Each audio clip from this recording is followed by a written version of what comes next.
नमस्कार। आपके अपने चैनल लोक बात की इस खास पेशकश में आपका स्वागत है।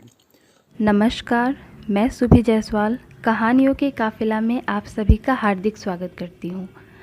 आज मैं आपको जो कहानी सुनाने जा रही हूँ वो कहानी एक ऐसे परिवार की कहानी है जहाँ व्यक्ति की भूमिका किसी भावनात्मक आधार पर नहीं बल्कि उसकी उपयोगिता के आधार पर निश्चित होती है।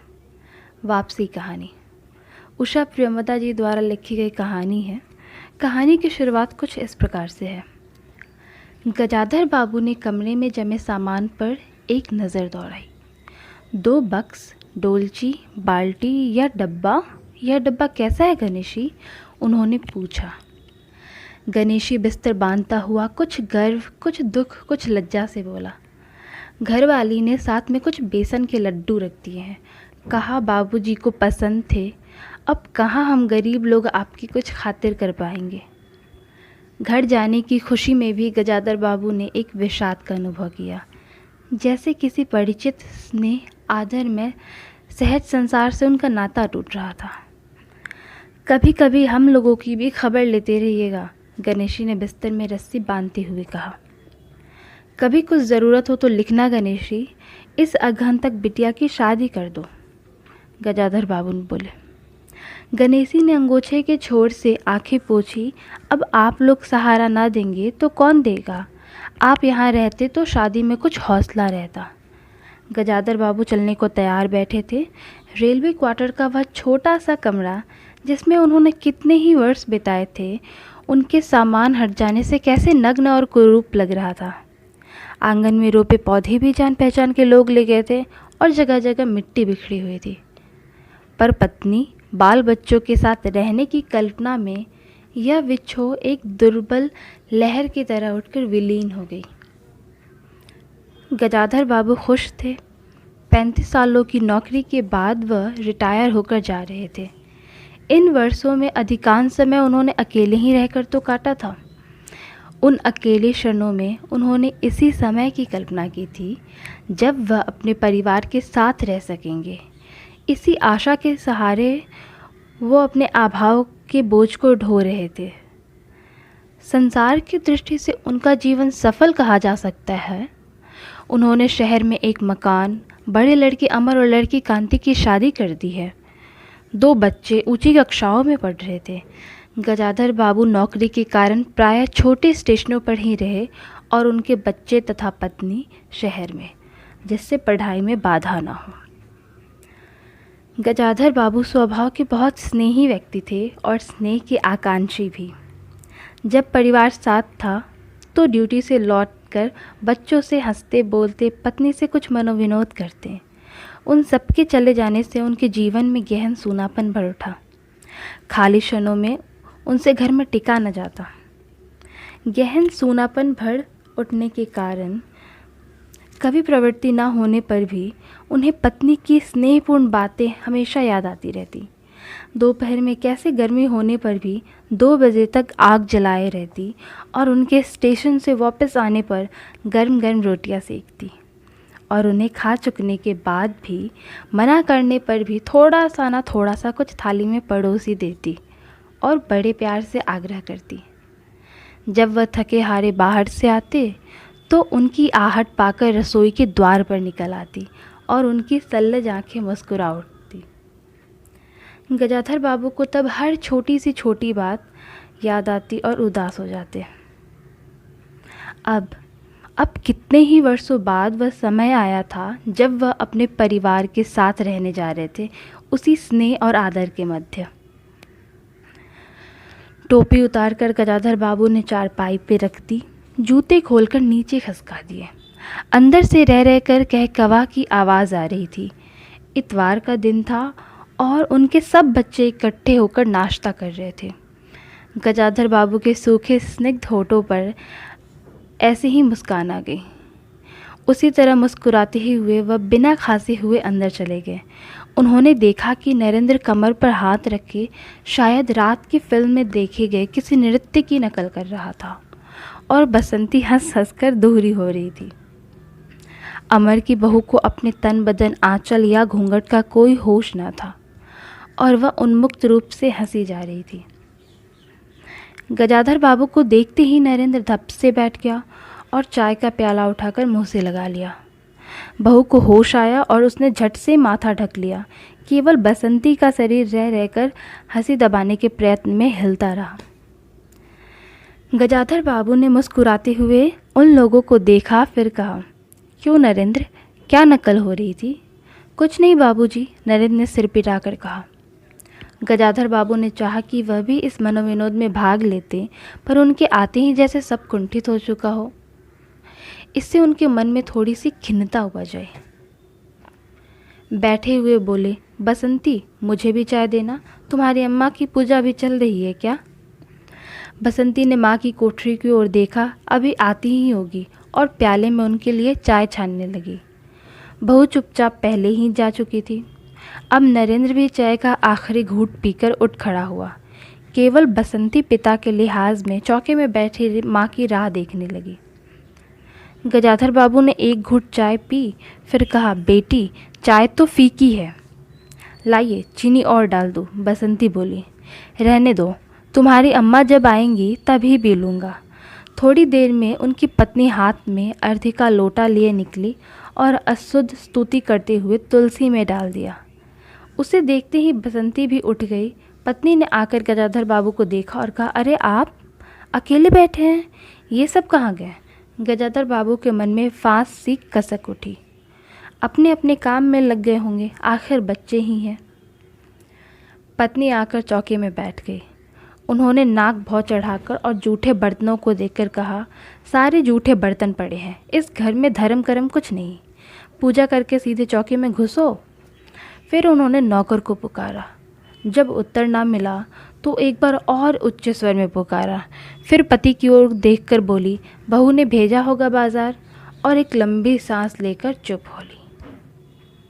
गजाधर बाबू बैठकर चाय और नाश्ते का इंतज़ार ही कर रहे थे कि अचानक ही उन्हें गणेशी की याद आ गई। रोज़ सुबह कैसे पैसेंजर आने से पहले वह गरम गरम पूड़ियाँ, जलेबी और चाय लाकर रख देता था। चाय भी कितनी बढ़िया, कांच के ग्लास में पूरी ऊपर तक लबालब, पूरे 2.5 चम्मच चीनी और गाढ़ी मलाई के साथ। पैसेंजर भले ही रानीपुर लेट पहुँचे, गणेशी ने चाय पहुँचाने में कभी लेट नहीं की। क्या मजाल कि उसे कुछ कहना पड़े।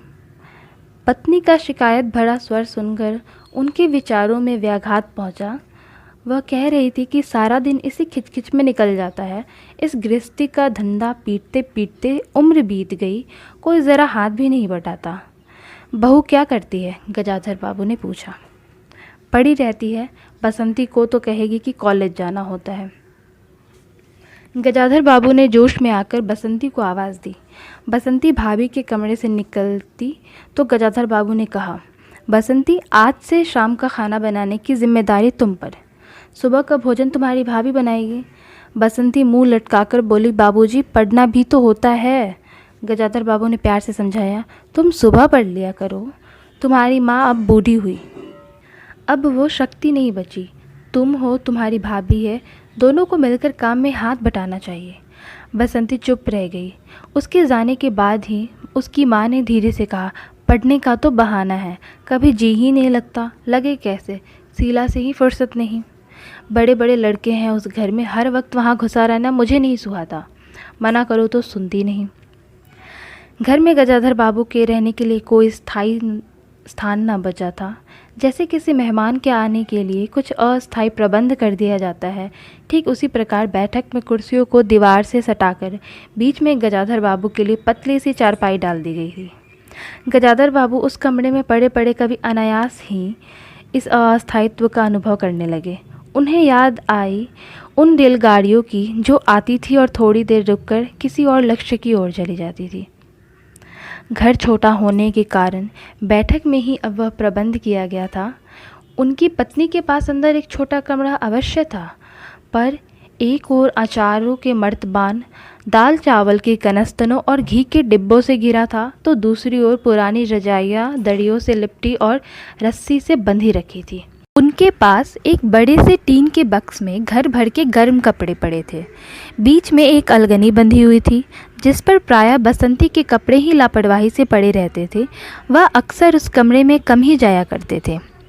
घर का दूसरा कमरा अमर और उसकी बहू के पास था। तीसरा कमरा जो सामने की ओर था, बैठक था। गजाधर बाबू के आने से पहले उसमें अमर के ससुराल से आए बेत की 3 कुर्सियों का सेट पड़ा था। कुर्सियों पर नीली गद्दियाँ और बहू के हाथों के कढ़े कुशन थे। जब कभी उनकी पत्नी को कोई लंबी शिकायत करनी होती तो अपनी चारपाई बैठक में डाल पड़ जाती थी। वह एक दिन चटाई लेकर आ गई तो गजाधर बाबू ने घर गृहस्थी की बातें छेड़ी। वह घर का रवैया देख रहे थे। बहुत हल्के से उन्होंने कहा कि अब हाथ में पैसा कम रहेगा, कुछ खर्चा कम करना चाहिए। सभी खर्चे तो वाजिब ही हैं, न मन का पहनना न ओढ़ना। गजाधर बाबू ने आहत विस्मित दृष्टि से पत्नी को देखा। उनसे अपनी हैसियत छिपी न थी। उनकी पत्नी तंगी का अनुभव कर उसका उल्लेख करती, यह स्वाभाविक था, लेकिन उसमें सहानुभूति का पूर्ण अभाव गजाधर बाबू को बहुत खटका। उनसे यदि राय बात की जाती कि प्रबंध कैसे हो तो उन्हें चिंता कम, संतोष अधिक होता, लेकिन उनसे तो केवल शिकायत ही की जाती है, जैसे कि परिवार की सभी परेशानियों के लिए वही जिम्मेदार है। तुम्हें कमी किस बात की है अमर की माँ? घर में बहू है, बच्चे हैं, लड़के हैं, सिर्फ रुपए से ही आदमी अमीर नहीं होता। गजाधर बाबू ने कहा। कहने के साथ ही कुछ अनुभव किया। यह उनकी आंतरिक अभिव्यक्ति थी, ऐसी कि उनकी पत्नी नहीं समझ सकती। हाँ, बड़ा सुख है ना बहू से। आज रसोई करने गई है, देखो क्या होता है, कहकर पत्नी ने आंखें मूंदी और सो गई। गजाधर बाबू बैठे हुए पत्नी को देखते रह गए। यही थी क्या उनकी पत्नी, जिसके हाथों के कोमल स्पर्श, जिसकी मुस्कान की याद में उन्होंने संपूर्ण जीवन काट दिया था। उन्हें लगा कि वह लावण्यमय युवती जीवन के राह में कहीं खो सी गई है और उसकी जगह आज जो स्त्री है वह उनके मन और प्राणों के लिए नितांत अपरिचिता है। गाढ़ी नींद में डूबी उनकी पत्नी का भारी शरीर बहुत बेडौल और कुरूप लग रहा था, श्रीहीन और रूखा था। गजाधर बाबू देर तक निस्वंग दृष्टि से पत्नी को देखते रहे, फिर लेट कर छत की ओर ताकने लगे। अंदर कुछ गिरा और पत्नी हड़बड़ाकर उठ बैठी। लो, बिल्ली ने कुछ गिरा दिया शायद, और कहकर अंदर भागी। थोड़ी देर में लौटकर आई तो उनका मुंह फूला हुआ था। देखा, बहू को चौका खुला छोड़ आई। बिल्ली ने दाल की पतीली गिरा दी। सभी खाने को है, अब क्या खिलाऊंगी? वह सांस लेने को रुकी और बोली, एक तरकारी और 4 पराठे बनाने में सारा डिब्बा घी उड़ेल रख दिया। ज़रा सा दर्द नहीं है, कमाने वाला हार तोड़े और यहाँ चीज़ें लूटे। मुझे तो मालूम था कि यह सब काम किसी के बस का नहीं। गजाधर बाबू को लगा कि पत्नी कुछ और बोलेगी तो उनके कान झनझना उठेंगे। होठ बींचकर करवट लेकर उन्होंने पत्नी की ओर पीठ कर ली। रात का भोजन बसंती ने जानबूझकर ऐसा बनाया था कि कौर तक निगला ना जा सके। गजाधर बाबू चुपचाप खाकर उठ गए, पर नरेंद्र थाली सरकाकर उठ खड़ा हुआ और बोला, मैं ऐसा खाना नहीं खा सकता। बसंती तुनक कर बोली, तो न खाओ, कौन तुम्हारी खुशामद कर रहा है? तुमसे खाना बनाने को किसने कहा था? नरेंद्र चिल्लाया। बाबूजी ने। बाबूजी को बैठे बैठे यही सोचता है। बसंती को उठाकर माँ ने नरेंद्र को मनाया और अपने हाथ से कुछ बनाकर खिलाया। गजाधर बाबू ने बाद में पत्नी से कहा, इतनी बड़ी लड़की हो गई और उसे खाना बनाने तक का सहूर नहीं आया? अरे आता सब कुछ है, करना नहीं चाहती, पत्नी ने उत्तर दिया। अगली शाम को माँ को रसोई में देखकर कपड़े बदलकर बसंती वापस आई तो बैठक में ही गजाधर बाबू ने टोक दिया, कहाँ जा रही हो? पड़ोस में, शीला के घर, बसंती ने कहा। कोई ज़रूरत नहीं, अंदर जाकर पढ़ो, गजाधर बाबू ने कड़े स्वर में कहा। कुछ देर तक अनिश्चित खड़े रहकर बसंती अंदर चली गई। गजाधर बाबू शाम को टहलने चले जाते हैं। लौटकर आए तो पत्नी ने कहा, क्या कह दिया बसंती से? शाम से मुंह लपेटे पड़ी है, खाना भी नहीं खाया। गजाधर बाबू को बहुत रोष हुआ। पत्नी की बात का उन्होंने उत्तर नहीं दिया। उन्होंने मन में निश्चय कर लिया कि बसंती की शादी जल्द ही कर देंगे। उस दिन के बाद बसंती भी पिता से बची बची रहने लगी। जाना हो तो पिछवाड़े से जाती। गजाधर बाबू ने एक दो बार पूछा तो पत्नी से उत्तर मिला, रूठी हुई है। गजाधर बाबू को बहुत रोष हुआ। लड़की के इतने मिजाज, जाने को रोक दिया तो पिता से बोलेगी नहीं। फिर उनकी पत्नी ने ही सूचना दी, अमर अलग होने की सोच रहा है। क्यों? गजाधर बाबू ने चकित होकर कहा। पत्नी ने साफ साफ उत्तर नहीं दिया। अमर और उसकी बहू की शिकायतें बहुत थी। उनका कहना था कि गजाधर बाबू हमेशा बैठक में ही पड़े रहते थे, कोई आने जाने वाला हो तो कहीं बिठाने की जगह नहीं। अमर को अब भी वह छोटा सा समझते थे और मौके बेमौके टोक देते थे। बहू को काम करना पड़ता था और सास जब तक फूहड़पन के ताने देती रहती थी। हमारे आने से पहले भी कभी ऐसी बातें हुई थी? गजाधर बाबू ने पूछा। पत्नी ने सिर हिलाकर जताया, नहीं। पहले अमर घर का मालिक बनकर रहता था, बहू को कोई रोक टोक न थी। अमर के दोस्तों का प्रायः यही अड्डा जमा रहता था और अंदर से चाय नाश्ता तैयार होकर जाता था। बसंती को भी वही अच्छा लगता था। गजाधर बाबू ने बहुत धीरे से कहा, अमर से कहो जल्दबाजी की कोई ज़रूरत नहीं। अगले दिन सुबह घूम कर लौटे तो उन्होंने पाया कि बैठक में उनकी चारपाई नहीं है। अंदर आकर पूछने ही वाले थे कि उनकी दृष्टि रसोई के अंदर बैठी पत्नी पर पड़ी। उन्होंने कहने को मुंह खोला कि बहू कहाँ है, पर कुछ याद कर चुप हो गए। पत्नी की कोठरी में झांका तो अचार रजाइयों और कनस्तनों के मध्य अपनी चारपाई लगी पाई। गजाधर बाबू ने कोट उतारा और कहीं टांगने के लिए दीवार पे नज़र दौड़ाई। फिर उसे मोड़कर अलगनी के कुछ कपड़े खिसकाकर एक किनारे टांग दिया। कुछ खाए बिना ही अपने चारपाई पर लेट गए। कुछ भी हो, आखिर तन बूढ़ा ही था। सुबह शाम कुछ दूर टहलने अवश्य चले जाते थे, पर आते आते थक जाते थे। गजाधर बाबू को अपना बड़ा सा खुला हुआ क्वार्टर याद आ गया। निश्चित जीवन, सुबह पैसेंजर ट्रेन आने पर स्टेशन पर की चहल पहल, चिर परिचित चेहरे और पटरी पर रेल की पहियों की खटखट जो उनके लिए मधुर संगीत की तरह था। तूफान और डाक गाड़ी की इंजनों की चिंगार उनकी अकेली रातों की साथी थी। सेठ रामजी लाल के मिल के कुछ लोग कभी कभार पास आ बैठते, वह उनका दायरा था, वही उनके साथी। वह जीवन अब उन्हें खिन्न विधि सा प्रतीत हुआ।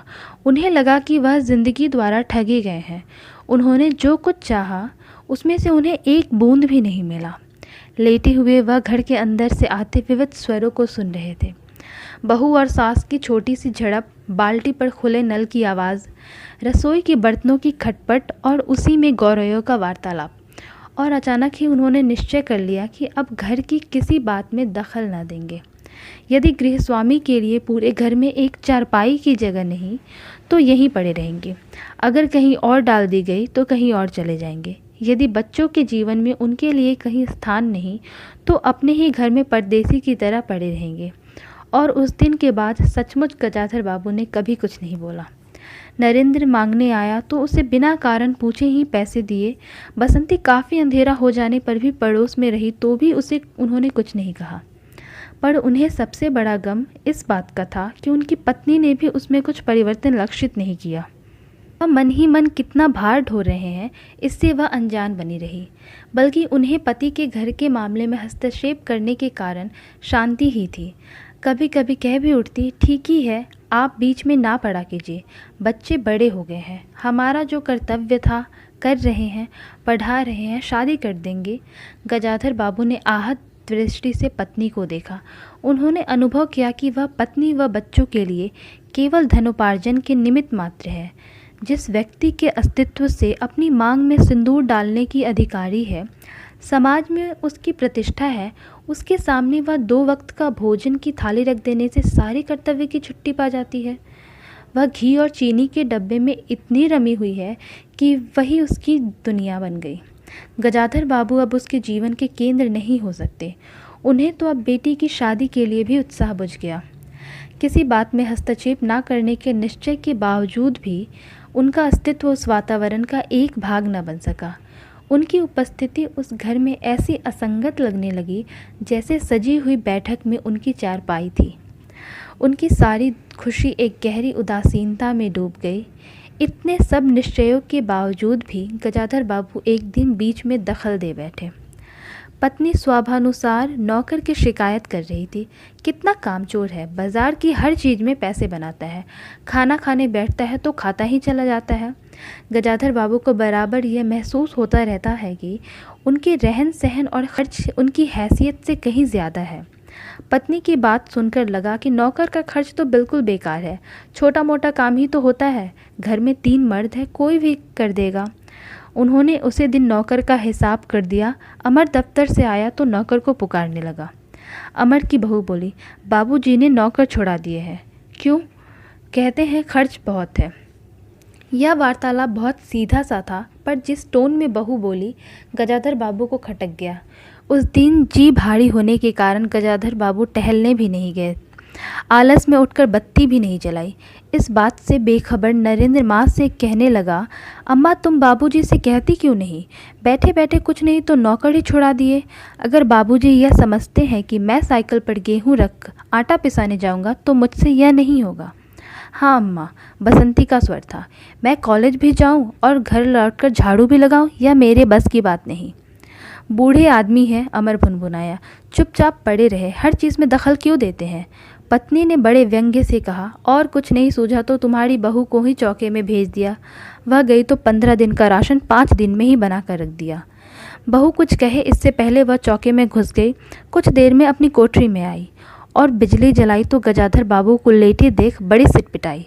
गजाधर बाबू की मुख मुद्रा से वह उनके भाव का अनुमान न लगा सकी। वह चुप आंखें बंद किए लेटे रहे। गजाधर बाबू चिट्ठी हाथ में लिए अंदर आए और पत्नी को पुकारा। वह भीगे हाथ लिए निकले और आंचल से पोंछती हुई पास आ खड़ी हुई। गजाधर बाबू ने बिना किसी भूमिका के कहा, मुझे सेठ रामजी लाल की चीनी मिल में नौकरी मिल गई है। खाली बैठे रहने से तो 4 पैसे ही आए, वही अच्छा है। उन्होंने तो पहले ही कहा था, मैंने ही मना कर दिया था। फिर कुछ रुककर जैसे बुझी हुई आग में एक चिंगारी चमक उठे। उन्होंने धीमे स्वर में कहा, मैंने सोचा था बरसों तुम सबसे अलग रहने के बाद अवकाश पाकर परिवार के साथ रहूँगा। खैर परसों जाना है, तुम भी चलोगी?